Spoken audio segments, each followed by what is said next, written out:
आकृति एडवर्टाइजिंग प्रस्तुत करते हैं कहानियां जिंदगी से, प्रोड्यूस्ड बाय चमन गुप्ता।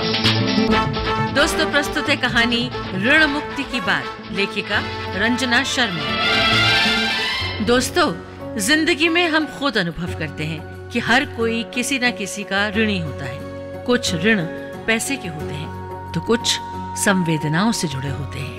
ऐसा पहला ऋण तो माँ बाप का ही होता है। क्या हम में से कोई भी अपने माँ बाप का ऋण चुका सकता है?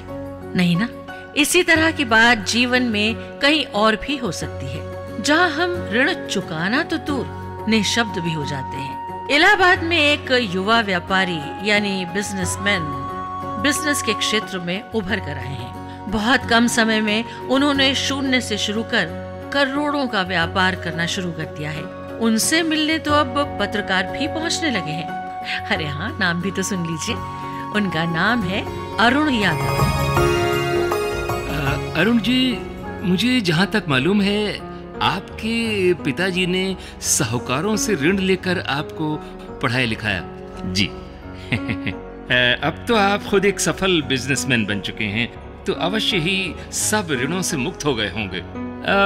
हाँ, पापा को तो मैं ऋण मुक्त कर पाया हूँ, पर क्या अब भी बाकी है ऋण मुक्त होना? हाँ, एक और ऋण है जिसे मैं चुका नहीं सकता। मैं कुछ समझा नहीं। जी, दिल्ली के एक MBA कॉलेज के बाद हम इलाहाबाद चले आए। मैं पिता के व्यापार को संभालने में लग गया, व्यस्त रहा, वक्त बीतता रहा और वो ऋण चुका नहीं पा रहा था। निश्चय ही आप अपने माता पिता की बात कर रहे हैं। हाँ, माता पिता तो है ही। हर बच्चा अपने माँ बाप का कर्जदार पूरी जिंदगी रहता है, पर मेरे जीवन में एक और व्यक्ति है जिनका मैं ऋणी हूँ और जिसे मैं कुछ भी करके चुका नहीं सकता। कौन है वो? मेरी सुगंधा दीदी। क्या आप इस बारे में कुछ विस्तार से बता सकते हैं? जी जरूर। घर में हम 4 जने थे, माँ, पापा, मुझसे मात्र 2 साल बड़ी मेरी दीदी सुगंधा दीदी, और परिवार का सबसे छोटा सदस्य मैं। जब हम छोटे थे, घर का खर्च बड़ी मुश्किल से पूरा होता था। पापा और माँ मिलकर दूध बेचने का काम करते थे। ज्यादा आमदनी नहीं थी, पर हम दोनों भाई बहन को स्कूल में डाला गया, क्योंकि माँ पापा दोनों की यही इच्छा थी कि हम जीवन में तरक्की करें, और इसके लिए जरूरी था पढ़ाई करना। अच्छा, फिर सुगंधा दीदी बहुत अच्छा गाती थी। रेडियो से गाने सुनती और वैसा ही गाती, और जब मैं कहता दीदी आप तो बहुत अच्छा गाती हैं, तो वो हंस पड़ती और कहती तू तो मेरा छोटा भाई है ना, तारीफ करेगा ही। पर अरुण, सच कहूं, गाने में परफेक्ट होना जरूरी है, और इसके लिए किसी टीचर से सीखना होगा। तो स्कूल में म्यूजिक टीचर है ना, सीखिए। नहीं, वो टीचर स्कूल में नहीं, अपने घर पर अच्छी तरह सिखाती हैं। पर हाँ, पैसे लेती हैं। और पैसे हमारे पास है नहीं ना। हाँ अरुण, मुझे तो कभी कभी लगता है कि जल्दी ही हमारा स्कूल जाना ही बंद हो जाएगा। नहीं, ऐसा क्यों कह रही हैं? ये कहकर मैं रुआसा हो गया। उस वक्त हम टीन एज में थे, और कुछ ही दिनों के बाद एक सुबह पापा ने हमें आवाज दी। वो आंगन में एक खटिया पर बैठे थे, दूसरी खटिया पर माँ थी। पापा ने अपनी बात कहने में देरी नहीं की। बोले, बच्चों, तुम लोग तो जानते ही हो कि दूध का व्यापार मैं बढ़ा नहीं पा रहा हूँ। घर के खर्चे जरूर बढ़ रहे हैं। अब हम सबको हर तरह की कटौती करनी पड़ेगी, तभी घर संसार चल पाएगा। पापा आगे कुछ कहते, दीदी ने बीच में बोल दिया, माँ पापा, 12वीं की परीक्षा देने के बाद मैं आगे नहीं पढ़ना चाहती। अब बस 2-3 महीने की बात है। घर के काम में मैं पूरा सहयोग दूंगी, और पापा आपकी भी मदद करूंगी। इससे पहले कि माँ पापा कुछ कहते, मैं बोल पड़ा, दीदी पढ़ाई मत छोड़ना, और तुम्हें तो म्यूजिक भी सीखना है। पापा बोले, हाँ, ठीक कह रहा है अरुण, ठीक कह रहा है, पढ़ाई कोई नहीं छोड़ेगा। पर ये संगीत की क्या बात है? पापा, दीदी बहुत अच्छा गाती हैं, म्यूजिक टीचर से सीखना चाहती हैं, पर वो पैसे लेती है। पापा कुछ सोच में पड़ गए। बोले, ठीक है, देखता हूँ कैसे क्या हो सकता है। मैं जानता था पापा कोई ना कोई रास्ता निकाल ही लेंगे, पर ईश्वर को कुछ और ही मंजूर था। पापा पर कर्जा बढ़ गया। दीदी 12वीं के बाद आगे की पढ़ाई नहीं करने पर अड़ गई, पर पापा ने कहा, ठीक है, पढ़ना नहीं चाहती तो भी म्यूजिक सीख ही ले। और दीदी मान गई।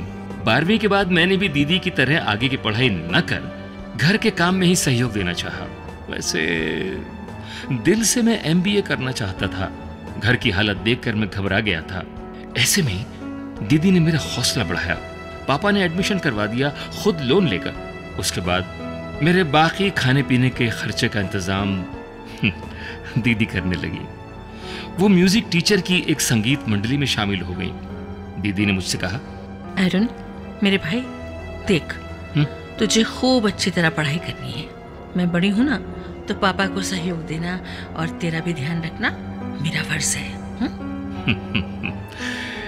संगीत मंडली जहां जहां जाती दीदी भी जाती और जो कुछ पैसा मिलता वो मुझे भेज देती। घर तो उसी तरह चल रहा था, पर मेरी पढ़ाई में रुकावट नहीं आई। हाँ, पापा पर कर्ज का बोझ बढ़ गया था, ये मालूम था मुझे। ये सारी बात पापा ने मुझे बताई। दीदी घर का, डेयरी का, पापा का, माँ का, सबका बड़े शांत भाव और संयम से ध्यान रखती। न कभी उफ की, न कोई शिकायत। अचानक वो बहुत बड़ी हो गई थी। जब मैंने व्यापार को अपने हाथ में लिया तो सोच लिया था कि मेरा लक्ष्य क्या है। मैंने मेहनत की, घर के व्यापार को आगे बढ़ाया। पैसा आने लगा तो कई बार दीदी से मैंने कहा, दीदी आप कुछ पैसे ले लिया कीजिए ना अपने लिए। क्या बात करता रहा।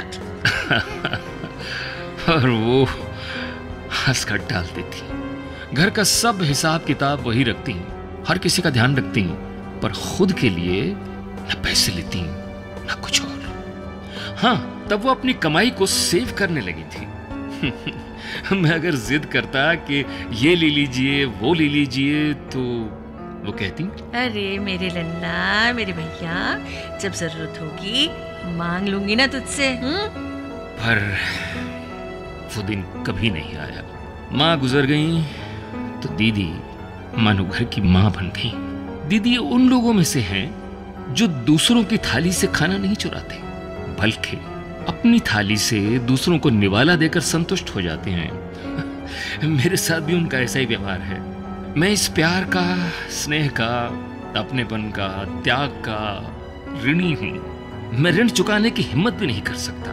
सच कहूं तो मैं इस ऋण से मुक्त होना ही नहीं चाहता।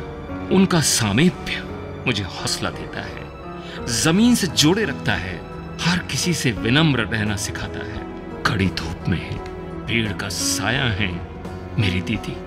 अरुण भाव विवल हो गए और पत्रकार मौन। थोड़ी देर बाद अरुण ने ही कहा, माँ की तरह कर्म निभाते हुए दीदी ने मेरी शादी भी कर दी, पर खुद ने नहीं की, जबकि वो मुझसे बड़ी हैं। जब ये बात मैंने उनके सामने रखी तो उन्होंने मुस्कुराते हुए कहा, अरे लल्ला, मेरा परिवार तो यही है। देख, मैं इस घर को छोड़कर कहीं नहीं जाना चाहती। ये घर, यहाँ की यादें, तू और तेरा परिवार और मेरा संगीत, बस रे, इतना ही काफी है जीने के लिए। इस घर के लिए जीती रही हूँ, अब भी यही करूँगी और यहीं रहूँगी। ना रे, कहीं और जाने की तो मैं सोच भी नहीं सकती। पर दीदी, कोई परवर नहीं। जिस दिन मैं तुझे बोझ लगने लगूं, देख लल्ला, बता देना, मैं कहीं भी चली जाऊंगी, हरिद्वार, ऋषिकेश, कहीं भी। और मैं रो पड़ा था। क्या कह रही थी दीदी, तुम और बोझ? असंभव। मुझे रोते देख दीदी ने मुझे गले लगा लिया। अरे रे, अरे अरुण, देख भैया, मैं तो, रो मत, पहले तू आंसू पोंछ अपने। मैं तो मजाक कर रही थी रे। बस यूं समझिए कि सीधे न सही, घुमाकर ही सही, दीदी के एक और ऋण तले में आ गया था। कैसे चुका सकता हूं यह ऋण, और मैं चुकाना भी नहीं चाहता। तभी सामने से सुगंधा दीदी आती दिखी। हाथ में चाय नाश्ते की ट्रे थी। अरुण ने धीरे से कहा, दीदी आ रही हैं, और दोनों उठ खड़े हुए। अरे रे, बैठिए ना प्लीज, बैठिए बैठिए। ये रे अरुण, इधर देख। तेरी आंखें नम क्यों है रे? नम? नहीं तो दीदी, वो बाहर धूल है ना। धूल है ना। सुन, मैं सब जानती हूँ। तेरी आंखें कब और किस चीज से नम होती हैं। तब तक पत्रकार महोदय उनका चरण स्पर्श कर चुके थे और कह रहे थे, क्या मैं भी आपको दीदी कह सकता हूँ? हाँ हाँ, क्यों नहीं। पर देखो, सिर्फ कहने भर के लिए नहीं, दीदी मानना भी है। पत्रकार खुश थे और अरुण को आभास हो गया कि दीदी के कर्जदार होने का नया अध्याय शुरू हो चुका है। प्रेम के सामने तो ईश्वर भी झुकते हैं, सुना था, पढ़ा था, और अब हर पल महसूस करता हूं। मैं तो एक साधारण इंसान हूं जो प्रेम के ऋण से मुक्ति नहीं चाहता। दोस्तों, जीवन का ताना बाना ऐसे ही घटता बढ़ता रहता है। किसी का सहज कर्म किसी के लिए ऋण बन सकता है, पर उस ऋण के उत्तर में प्यार और सम्मान दे पाना बड़ा ही आनंददायक भी हो सकता है। सच में जीवन के ऐसे ऋण को चुकाने के बजाय विनम्र भाव से स्वीकार कर जीवन भर ऋणी रहने में ही आनंद है। दोस्तों, आपने सुनी आकृति एडवर्टाइजिंग की प्रस्तुति कहानियां जिंदगी से। इस क्रम में कहानी का शीर्षक था ऋण मुक्ति की बात।